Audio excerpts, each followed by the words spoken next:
Magandang araw po sa inyo mga boss. San Sebastian Project mga boss, Tarlac. So part 3. So ito po yung isang TV console na ginawa natin. Ayan, tapos na. Nakapaglinis na rin po tayo. So marine laminated board na matte white walnut, tapos walnut na laminated board, tapos UV board, tapos PVC ceiling, tapos yung cabinet walnut din po yan. Yung marine laminated board na yan mga boss. So punta naman tayo sa kabila. Tingnan natin yung kabilang TV console. So dito sa kabilang TV console, ito mga boss. Ayan.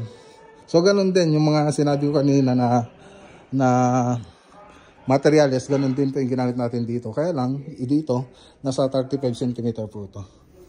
Ayan. Tapos, siyempre 40 cm. Tapos, 35 cm. Tapos 40 cm.